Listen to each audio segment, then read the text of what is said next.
Esta tarde vamos a tener la última charla, la última conferencia sobre catolicismo y después tendremos un coloquio, así que pueden ir preparando las preguntas que ya tengan en mente o las que surjan a lo largo de la exposición.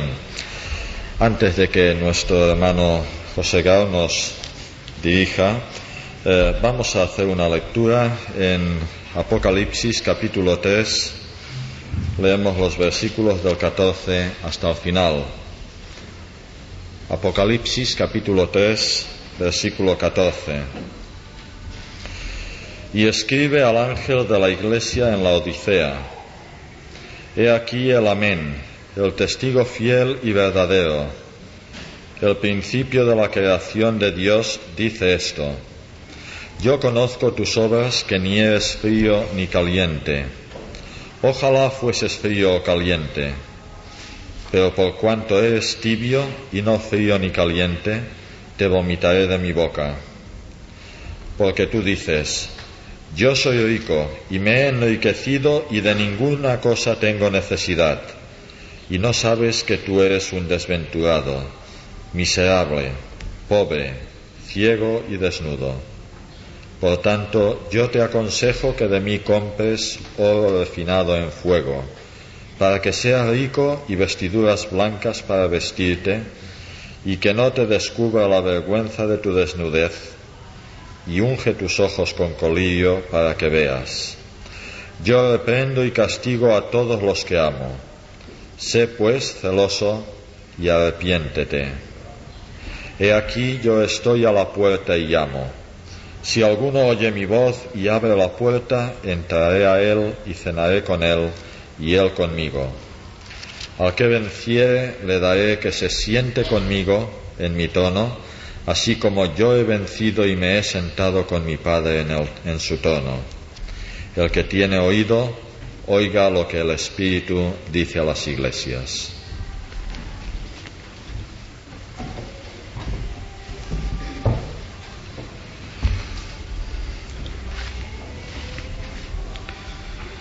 El tema de esta tarde es la identidad o naturaleza del catolicismo romano. Hemos visto a lo largo de esta serie de estudios aquellos principios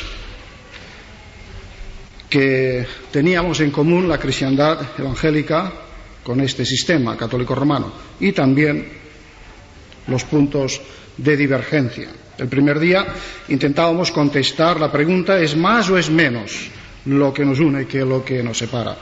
El segundo día vimos el testimonio de la historia, vimos cómo el catolicismo romano es imposible de entenderlo sin una perspectiva histórica, ya que es el fruto de toda una serie de etapas, de avatares, de circunstancias, de intereses que se van forjando al correr de los siglos.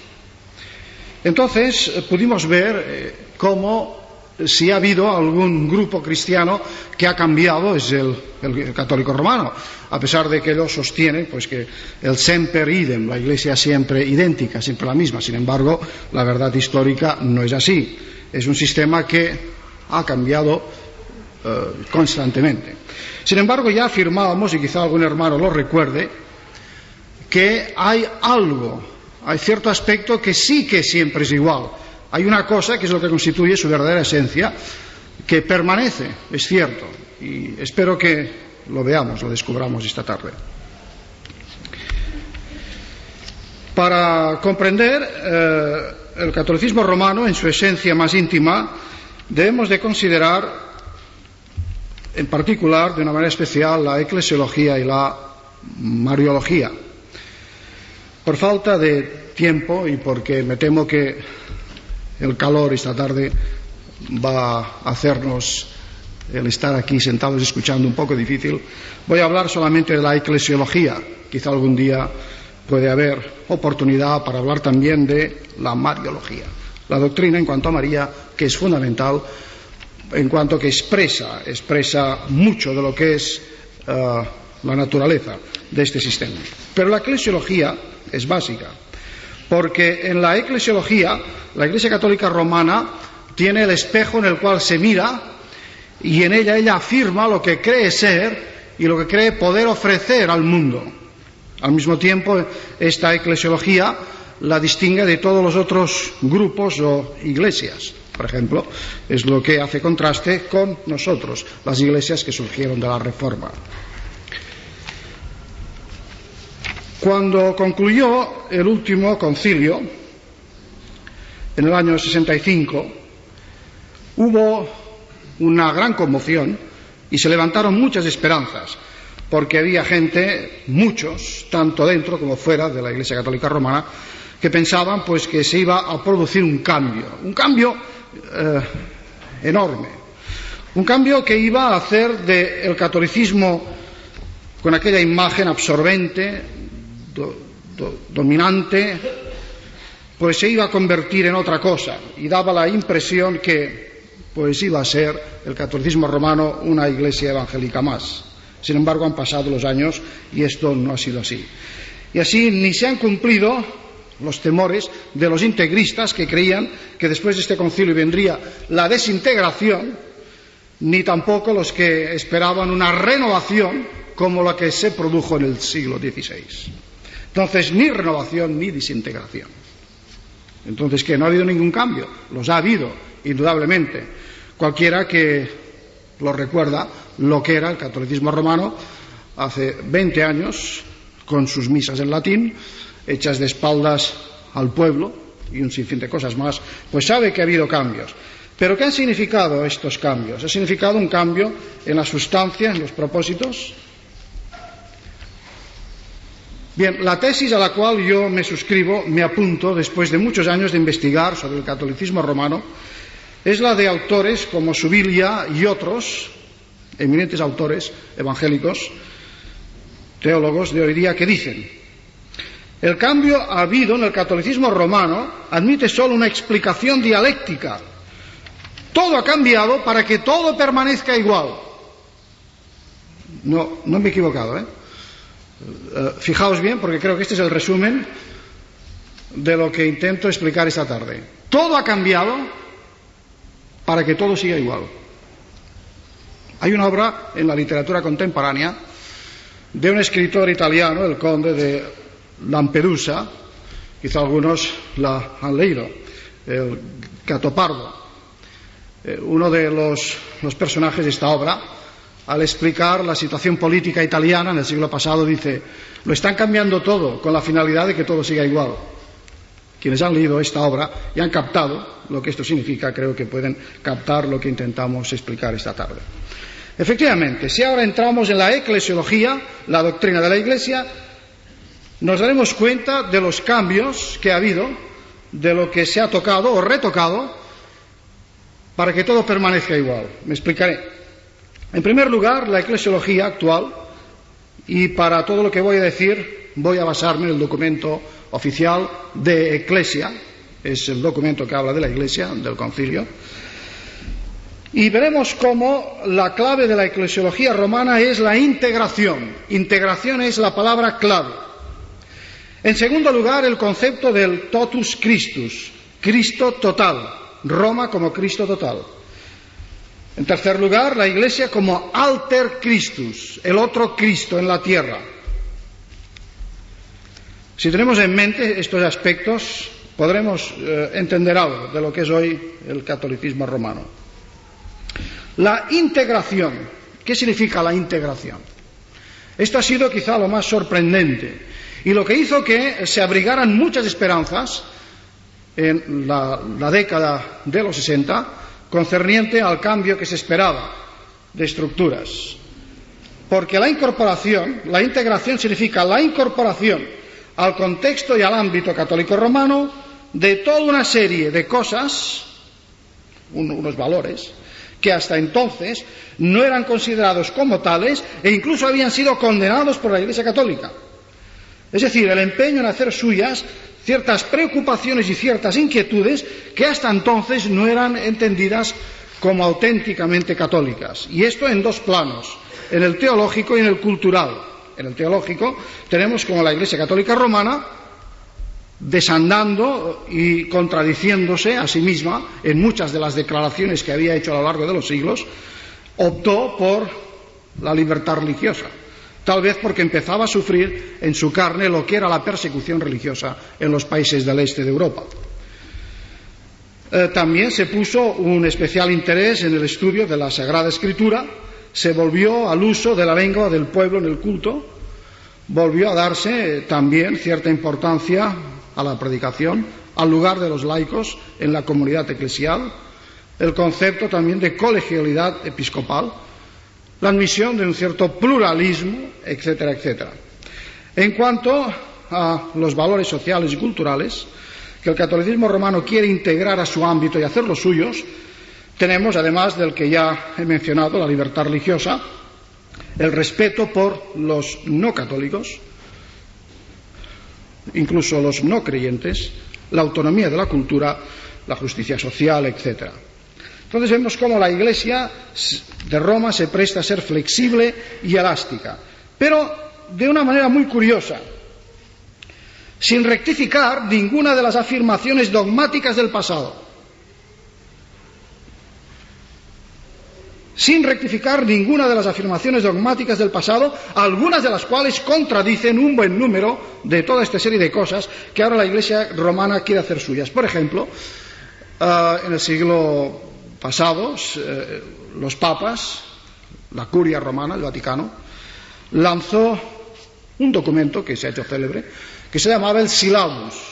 Y el Syllabus era la condenación de todas las libertades que hoy día consideramos fundamentales: la libertad de imprenta, la libertad de prensa, la libertad de pensamiento, la libertad de conciencia, la libertad religiosa, etcétera, etcétera, etcétera. Esto condujo a que hubo entre nosotros mismos, pues circuló en el siglo pasado un libro que tuvo mucho éxito entre los católicos, por supuesto, que se llamaba El liberalismo es pecado. Os podéis imaginar el contenido. Esto explica cómo en España, en Italia, en los países de gran influencia católica, hubo esta fuerza del anticlericalismo, porque la gente, incluso gente que era religiosa, gente que era católica, sin embargo, en el plano económico, en el social, en el político, pues sentía atracción por la libertad, por la democracia, y entonces vivían una tensión, una contradicción, porque si querían ser buenos católicos, no podían estar al lado del liberalismo. Pues bien, ahora la Iglesia Católica dice que ahora se puede ser todo eso: un liberal, un demócrata, un socialista, hasta un comunista, un marxista, leninista, y ser católico al mismo tiempo. La Iglesia lo acepta todo ahora, no revisa nada, no dice nos hemos equivocado, porque Roma nunca se equivoca. Y aquí vemos ya un intento de asimilación que está usando no el método de antaño, las cruzadas o la Inquisición, sino la asimilación. Y Roma aparece como un catalizador que contribuye a la transformación de los demás, pero conservando ella, Roma, su propia identidad. Voy a repetir.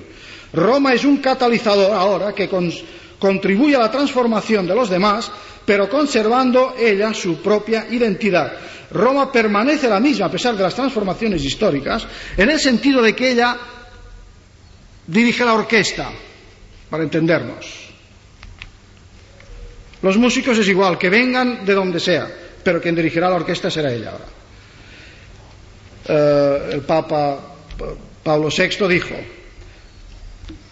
el ecumenismo tiene una base, y es que todo lo bueno que hay en el mundo, y máxime todavía en las iglesias no católicas, nuestros hermanos separados, es decir, nosotros, todo esto proviene de Cristo, sin duda, y a Él conduce. Si proviene de Cristo y a Él conduce, pertenece a la Iglesia Católica, porque es la única Iglesia, y tarde o temprano todos vendrán a nosotros. Por consiguiente, se trata simplemente de estimularles con paciencia. Esto es así porque la Iglesia, y este es el segundo aspecto, la Iglesia romana, ahora ha desarrollado una teología que estaba latente durante muchos siglos en ella, pero que no había alcanzado el desarrollo que acaba de alcanzar. Y es el concepto de la Iglesia como el totus Christus, el Cristo total. La Iglesia se siente el Cristo total. Por ejemplo, una encíclica, Ecclesiam Suam, del mismo pontífice que he mencionado, dice que el propósito es hacer católico el mundo, porque con confianza la Iglesia se presenta en los caminos del mundo y dice a las gentes: yo soy la única Iglesia de Cristo, aún más, yo soy la humanidad que tiene que ser, la humanidad que viene. Por consiguiente, yo tengo lo que buscáis, aquello que os hace falta. Siendo así, Roma afirma que todos los valores de la cultura, de la religión y del espíritu se hallan ordenados potencialmente hacia ella, relacionados con ella de algún modo, porque le pertenecen por derecho propio. Esto no es un comentario, esto lo dicen ellos mismos, apoyándose, los teólogos actuales, en el documento de Eclesia y en otros, el de ecumenismo, el de las religiones no cristianas, etc. Entonces, así como las mariposas se sienten atraídas por la luz y los fragmentos de metal por el imán, así todos hemos de sentirnos atraídos por Roma. Quizá alguien esté pensando, bueno, estos son unas pretensiones muy altas. Claro, pero fijaos, si son altas, que se ha desarrollado tanto en la teología católica romana como en los discursos de los papas últimos y sobre todo del papa actual. Para no cansaros, no voy a leeros textos y textos y más textos, pero cualquiera que siga con un poco de atención los discursos, las encíclicas del papa actual, hay una cosa, bueno, hay un montón de cosas que sorprenden, pero hay una sobre todo que para nosotros es terrible, es incomprensible, es inaudita. Es la identificación de la Jerusalén celestial de Apocalipsis 21-22, la Jerusalén nueva, la identificación de la Jerusalén celestial con la Roma actual, y saltándose toda hermenéutica y toda exégesis, se afirma, por ejemplo, lo siguiente: sabe muy bien Roma que debe de asociarse a aquel rey, a Cristo, a quien fueron dadas en heredad todas las naciones. La Iglesia Católica tiende eficaz y constantemente a recapitular la humanidad entera con todos sus bienes.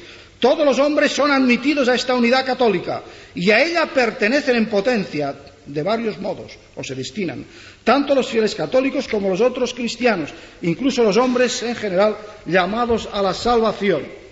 Y esto en virtud de esta identificación que os he dicho. Y os voy a leer, eso sí, por lo menos un ejemplo de uno de esos textos de los papas, un texto de una homilía que el Papa dio en el 6 de enero del año 79.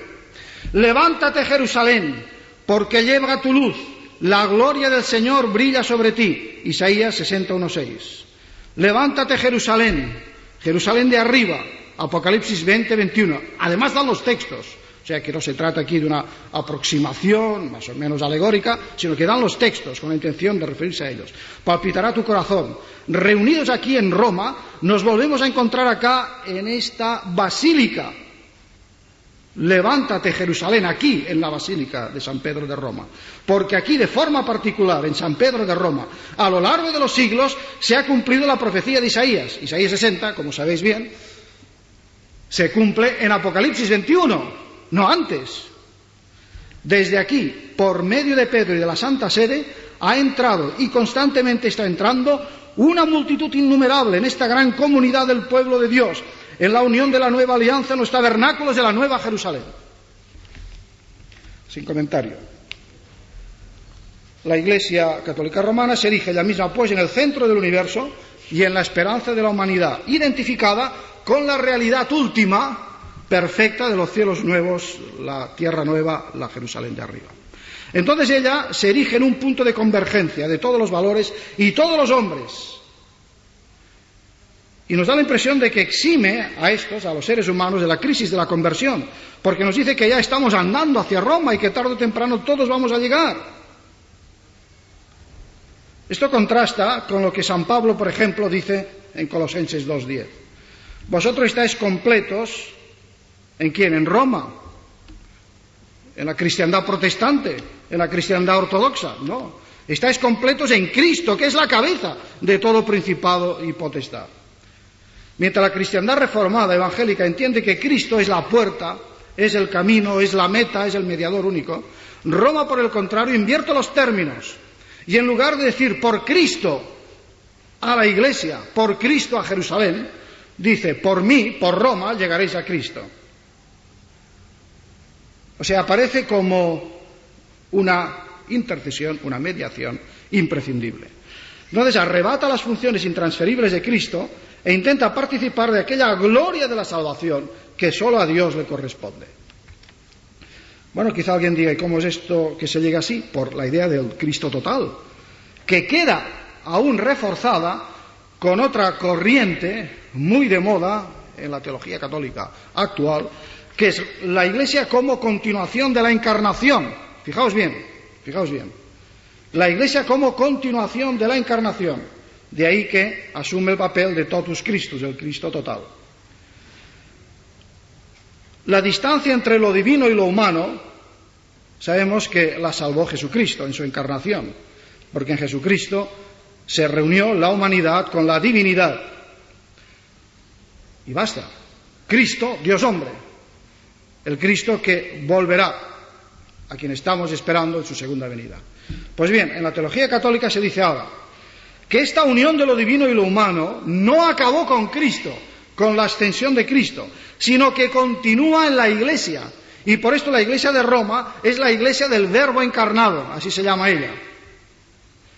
No en el sentido de que sea la discípula del reino encarnado, sino en el sentido de que ella misma es la continuación de la encarnación. Porque esta encarnación continúa realizándose en la Iglesia, como cuerpo vivo de Cristo en la historia, formando el Cristo total. Bien, alguien tal vez diga, bueno, pero la doctrina del cuerpo de Cristo es una doctrina bíblica. Efectivamente, en las cartas de Pablo aparece la figura de la Iglesia, entre otras, como cuerpo de Cristo. Pero fijaos bien que en las cartas de los apóstoles, la figura del cuerpo de Cristo deja muy en claro dos cosas. La cabeza es distinta de los miembros, y los miembros viven en virtud de la cabeza, pero nunca usurpando funciones de la cabeza. Es decir, que si algo está claro en la imagen de Pablo de la Iglesia como cuerpo de Cristo, es que el cuerpo de Cristo vive de la cabeza, se nutre de la cabeza y permanecerá fiel hasta el final por la cabeza, por la gracia de la cabeza. La cabeza es la que da la vida, le da la savia, la que dirige, y la que es infalible, y la que es perfecta. Pues bien, la diferencia entre cabeza y los miembros se desvanece, se diluye. En el concepto de la Iglesia como continuación de la encarnación, esto desaparece. La Iglesia ya es el todo Cristo, y en la persona del vicario de Cristo ya desaparece toda diferencia. Por esto no nos extrañe que un hombre como Juan Bosco, canonizado en los altares por Roma, decía que cuando él oye hablar al Papa, oye a Dios, porque está convencido de que cuando el Papa reflexiona y medita, Dios está dentro de él reflexionando. Podría dar más citas en este sentido, para que veamos cómo la confusión entre la cabeza y los miembros, asumiendo estos las funciones de aquella, la jerarquía, pues es lo que consigue la continuación de Cristo entre nosotros. Una cosa muy curiosa. Los estudiantes de teología se han dado cuenta de que la Iglesia Católica, que tiene tratados excelentes sobre la Trinidad, la divinidad de Cristo, es bastante floja en la doctrina del Espíritu Santo. Es decir, hay tratados, por supuesto, hay textos escritos por teólogos católicos que hablan del Espíritu Santo, pero no en gran cantidad. Y esto no es por casualidad. No es por casualidad. Porque todas las funciones del Espíritu Santo se las ha apropiado la jerarquía. Y lo que para nosotros es la obra del Espíritu Santo, la autoridad del Espíritu Santo, hablando en la palabra y hablándonos al corazón, esta es la función que se atribuye la jerarquía romana. De ahí que la Iglesia se presenta como sacramento universal de salvación. Y aquí tenemos otro aspecto, y es que como continuadora de la encarnación realiza esta función de ser el Cristo total por medio del sacramento. La idea de los sacramentos, o sea, la Iglesia como un sacramento ella misma, también es fundamental. Hubo hace un par de años un congreso internacional de teología que reunió en Navarra, a la Florinata, de los teólogos católicos contemporáneos. Hicieron una declaración resumida en 7 puntos, muy interesante, porque allí aseguran, y son católicos actuales, modernos, jóvenes, la estructura de la salvación es sacramental. Fijaos, la estructura de la salvación es sacramental. Siempre tiene que venir mediante la intercesión, el camino, la mediación de los sacramentos. La sacramentalidad de la Iglesia no es una afirmación sectorial o pasajera, sino una perspectiva que abarca todo el magisterio eclesiológico del Concilio Vaticano II. La categoría de sacramento aplicada por el Concilio a la Iglesia, a la que describe como sacramento universal de salvación, pone de manifiesto que la Iglesia es continuadora de la encarnación, instrumento único y necesario de salvación. Al hablar de la Iglesia como sacramento, subrayamos la unión de la Iglesia con Cristo. Y los 7 sacramentos instituidos por Cristo,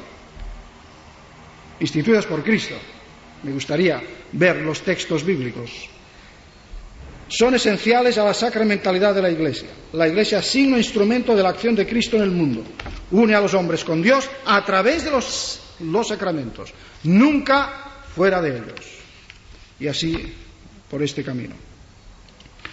Bien, entonces la idea aquí importante es que nos demos cuenta de que la Iglesia, al presentarse como sacramento universal de salvación, como Iglesia del Verbo encarnado, como continuadora de la encarnación, como dirigiéndose a toda la humanidad a la que considera ya suya, de hecho está entrando en un terreno que algunos ya han visto, se han dado cuenta que es el terreno del universalismo. Esto es algo preocupante, muy grave.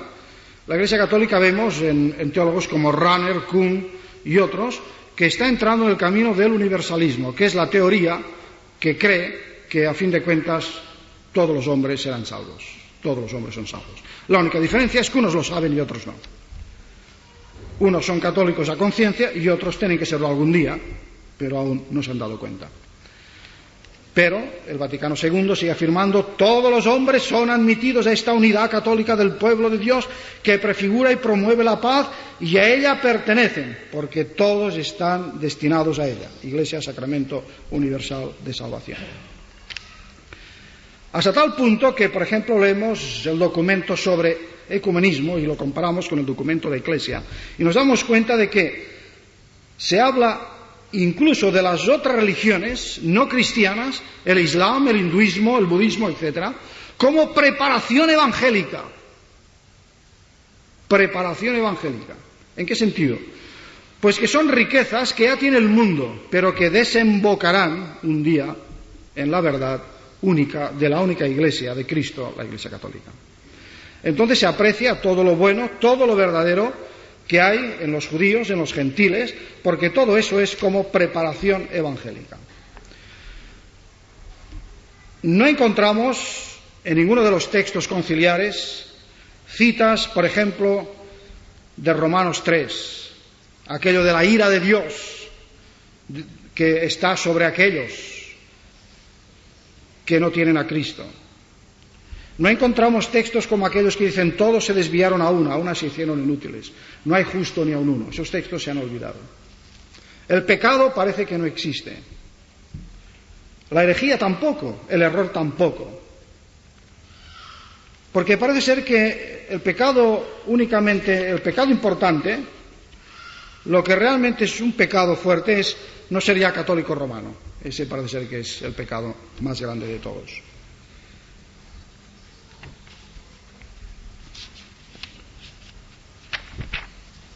Bien, entonces vemos pues todo este concepto eclesiológico como una apoteosis que la Iglesia hace de sí misma. Incluso hay quien ha llegado a hablar de narcisismo, y la palabra no es exagerada. Si leéis lo que la Iglesia de Roma dice de sí misma, que es una Iglesia perfecta, que es una Iglesia en la cual Dios mira y se contempla y se agrada, y todas las perfecciones están en ella. Cuando uno lee esto ve un triunfalismo, un narcisismo, que es la negación más grande de lo que nosotros entendemos como lo que debe ser la humildad evangélica, la humildad igualmente eclesiológica. Por ejemplo, os leeré simplemente un texto. La Iglesia Católica Romana es prodigio de fidelidad histórica, de estupenda sociología, de legislación superlativa, donde el elemento divino y humano se funden para reflejar ya ahora sobre la humanidad fiel el designio de la encarnación y de la redención, el Cristo total, nuestro Salvador. Y entonces el empeño al cual invitan a todos los católicos es que delante de nosotros, los cristianos no católicos, pues traten de explicarnos mejor lo que es el catolicismo.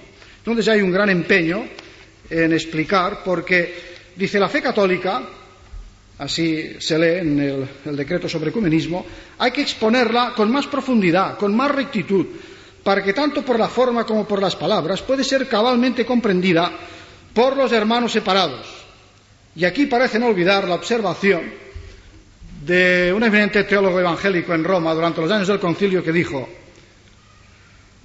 os es difícil entender que si no somos católicos no es por ignorancia. Los protestantes rechazamos los dogmas del catolicismo romano, no porque no los comprendemos, justamente porque los comprendemos demasiado, los entendemos demasiado bien y los consideramos erróneos. O sea, no es que no seamos católicos por ignorancia, sino que no lo somos por comprender demasiado bien la teología católica romana y compararla con el mensaje de la Biblia y ver que se ha escamoteado el escándalo de la cruz, el pecado del hombre, la gracia de Jesucristo, la soberanía de Dios, la diferencia que hay entre la criatura y el Creador, la cabeza de los miembros. Pero bueno, alguien tal vez diga: nada de esto es nuevo, a pesar de que me estáis hablando del último concilio. Efectivamente, nada de esto es nuevo. Ya lo hemos encontrado a lo largo de los siglos, por esto la segunda de las conferencias de este ciclo quiso ser de tema histórico, porque allí vimos cómo en el siglo XII, en el XIII ya, los concilios aquellos que se celebraron en Letrán, pues ya formularon dogmáticamente lo que es el sacramentalismo romano, convirtiendo en imprescindibles intercesores a los sacerdotes, intercesores entre Dios y los hombres, sacramentalismo y sacerdotalismo. En la Unam Sanctam del año 1302, afirmándose que Roma es el cuerpo místico y que no hay salvación fuera de la lealtad al romano pontífice. En el siglo XVI, contra los reformadores, se decretó que el magisterio romano estaba por encima de la autoridad de la Escritura, etcétera, etcétera. Entonces, ¿qué decir? Como se dice hoy, se oye bastante en sectores católicos ilustrados. No hace mucho ganó un premio, una obra de ensayo de un sacerdote, no sé, creo que es de Vic, en el cual enfoca la figura de Lutero con mucha simpatía, pero acaba concluyendo su ensayo y afirma, esto apareció en resúmenes en los periódicos, en La Vanguardia, recuerdo, y seguramente algunos de vosotros también lo recordáis, aparece el resumen de todo su ensayo, y después de cantar alabanzas a Lutero, casi está a punto de pedir que lo hagan santo, del santoral romano, y luego dice: hoy día el Vaticano II ha colmado todos los anhelos de los reformadores. Si hoy viviera Lutero no pediría nada, porque ya tiene la Iglesia Católica lo que él quería, tiene la misa en la lengua del pueblo y algunas cosas más. Creo que esto es no haber entendido ni lo que fue la Reforma ni lo que es el catolicismo romano.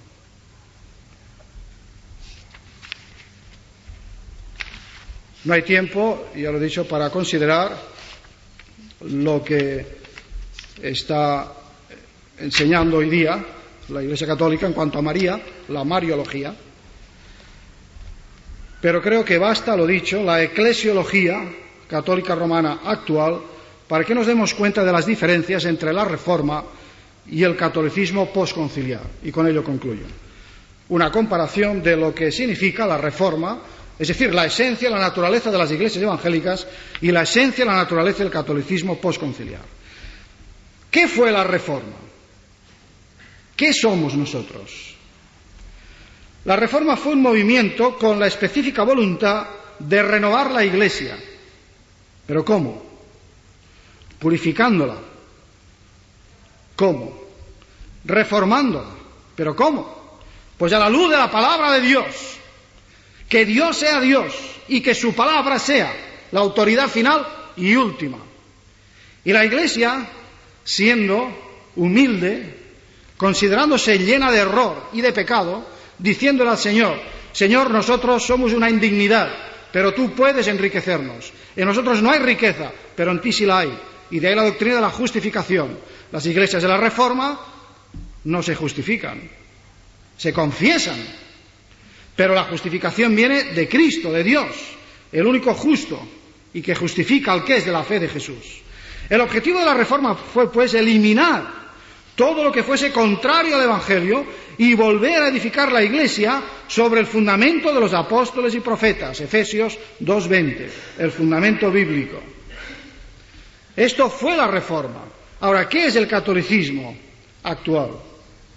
Pues el catolicismo actual, en lugar de ser excluyente, de eliminar lo que es contrario a la palabra de Dios, es integrador, inclusivo, absorbente, integrador. La Reforma, por supuesto, supo apreciar todo lo positivo que hay en el mundo, que al fin y al cabo es creación de Dios. Supo apreciar, por ejemplo, todo lo de valor que había en el Renacimiento. Algunos de los reformadores fueron verdaderos hombres del Renacimiento, además de ser reformadores, eran hombres de su tiempo. Pero se negó a conformarse en todo al espíritu del siglo, y fueron también los primeros que denunciaron el antropocentrismo del Renacimiento, es decir, ese girar todo en torno al hombre, porque los reformadores eran teocéntricos, no antropocéntricos.